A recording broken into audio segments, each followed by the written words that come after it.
What's up? Welcome back to my channel, or for the first time if you're new, I'm Sylvan, and today I'm going to be reacting to the Character Anecdote, Wish in a Bottle. I don't know what this is, but I'm looking forward to finding out. It seems like it is about Citlali. And I am back. I have returned from vacation. In case you didn't know, that's why I was gone. I wasn't making any videos during that time, but now I am back. I intend to make videos on all the things I missed. I have intentionally avoided watching anything that came out while I was gone, so look forward to that. But for now, we have this. Let's get into it.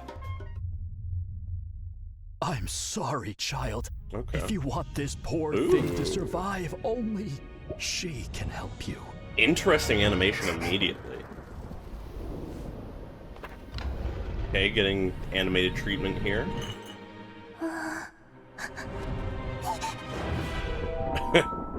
Okay.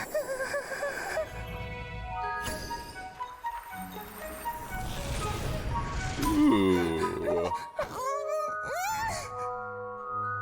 Coming to Citlali to help the little creature? I'm loving the colors in this. The music is also nice. Yeah, no, the color is what stands out the most to me here. Okay, so she helped it.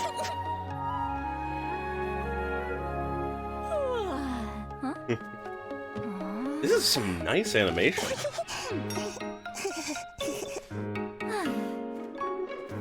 Little carving of the... Oh, and now she goes to... We're relaxing. Jesus.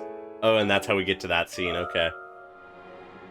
Cool, cool. Really cute, really simple. I'm curious if they'll do more of these. I like the vibe of it. Just a little snippet of Citlali's life in a fully animated form that uses color really well. There's no real dialogue outside of these initial 2 lines just to frame what the hell's going on at all. Other than that, it's just some good little bits of animation, some great color usage, and some pretty straightforward showing of character. So obviously this child is worried about the health and safety of an animal. I think that might have been an aphid. I'm not exactly sure though, but some adult, potentially a parent or something, who knows, is telling the kid that if you want this poor thing to survive, only she can help you. Only she can. I'm sorry, child, but you're gonna go have to ask for help from Granny Citlali, the weird lady who reads light novels. And we get this great use of color immediately. Not a lot of thick line work going on. It's mainly just blocks of color.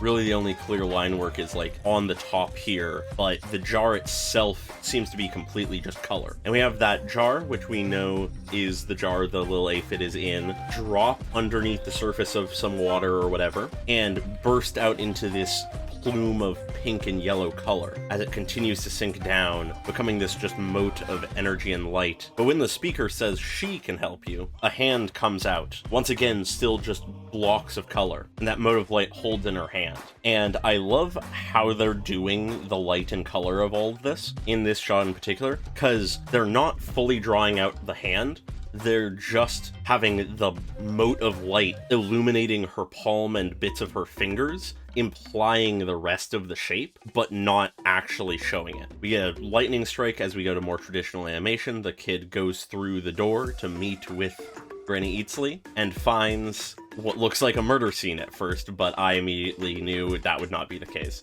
She has a book over her face. She's lying partially off her bed, and this is absolutely alcohol. And then everything moves backwards as the kid is just sitting there, clearly spooked out of her mind. But everything rolls back, the bottles rising and the books going on their shelves, as we have Citlali and that mote of light in her hand. And though scared and sort of spooked, the kid shakes herself off and offers forward the little aphid in the jar that is sick or in some way injured or otherwise not healthy. And though no words are spoken, it is clear that she is asking the help of Citlali. Then from there, her reflection fades into view on the jar. We switch to the side view, fades out, and then we go back to the blocked colors. This time the hand is clear, but is in distinct colors. The same block of color with no distinction for all of the fingers. The fingernails made distinct with their own color as she reaches out and grabs the jar. This signifying that she's accepting that she will help this little creature. But as she takes it, the bottle begins to crack. And this is where this almost sort of mystical, whimsical music rises up. This entire sequence with the colors and the music and the whole framing of this gives this feeling that Citlali is this mysterious witch in the woods type vibe who can perform miracles. It has that sense that she is working a miracle in this moment, no matter how small. The jar shatters, the loose shape of the aphid and this energy coming off of it can be seen. It turns into a sparkle of light in her eye. We get a reaction shot of the little girl who's crying, but she's in this blocky style as well. When Citlali is working her magic, reality itself flattens into just blocks of color. It is now something more abstract, beyond normality. We then return to more traditional animation as we have her holding the jar up to her forehead, opening her eyes, and then handing it back over. Whatever she had done, it seems to have worked, as the kid tearfully yet thankfully takes the bottle back with the aphid inside. And with that, we effectively finish that scene, coming to a landscape overhead view of the Master of the Nightwind tribe, as we see clouds go by, the day passing. And then she wakes up, stretches, but she gets a package. It seems to be from the girl who she helped. It seems to be some kind of wood carving. I'm not entirely sure what this reaction is, but clearly she isn't entirely pleased in some way, but she puts it on a shelf. It is a carving of the aphid next to some potions and books, picks up a different book, and starts reading. We can see that, interestingly enough, it's a different book than the one she picked up, but nonetheless, she's reading what appears to be light novels based on the cover and the way she's acting. She has a cute little like hoodie on or something like that. As she just reads, rolling around, yawns. She's just relaxing. It's what she does in her free time. She knocks over a bottle of wine. It splashes on her face, but she's already asleep. The book falls onto her face, and that's where we leave it. Essentially, where she was when the little girl found her. Clearly, this is a repeated pattern of hers. In her own time, she reads light novels, drinks, and lays in bed and sleeps. And her place becomes a bit of a mess when that happens. And she just does that until someone comes to her with a problem to solve. At which point she immediately just cleans up everything in her space and gets to work. She has a way she does business, which is serious, taking the consideration of who she is helping into account. But when she does not have any problems to solve, she's just having fun goofing off, reading her books. It's cute, it shows both sides of her. Ultimately, at the end of the day, the thing that really grabs me about this is, as I've been mentioning, this use of color in this distinct blocky single color tone styles, but still deeply vibrant and expressive. And as I was getting at, it very much does this job of selling how mystical and fantastical her power is. She is a miracle maker. She is the person who people go to solve problems that normal practical solutions can't. There is a level of